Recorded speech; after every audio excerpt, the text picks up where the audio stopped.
que heu arribat a l'hora, doncs hem pensat que començaríem ja.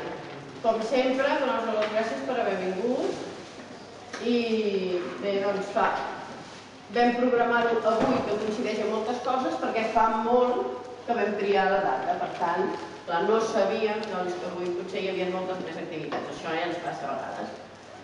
I doncs la Núria, ella va dir de presentar el llibre, ja havia fet alguna coseta petita per Sant Jordi, a la petjada, i doncs aquí les tenim. Ja sabeu com funciona més o menys, farem una petita explicació, si volem intervenir, i després seguirem fent la tertúlia. El seu llibre, que segurament molts de vostès que ja han llegit la novel·la no els descobriré, que és un dels llibres més interessants i més importants segurament que tenim últimament a la literatura catalana. Dic això perquè és un llibre amb moltes coses excepcional i diré per què. És un llibre, en primer lloc,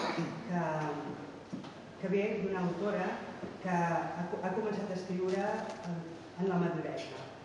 Per tant, vol dir que la seva literatura és una literatura feta des de l'experiència, des del coneixement, des de saber què vol dir i com ho vol dir, amb els instruments per saber-ho dir bé. Per tant, vol dir que té un coneixement de la llengua importantíssim.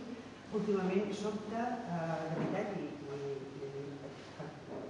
si es tracta d'ella és un goig dir-ho, però de vegades diríem fa mal de dir-ho, que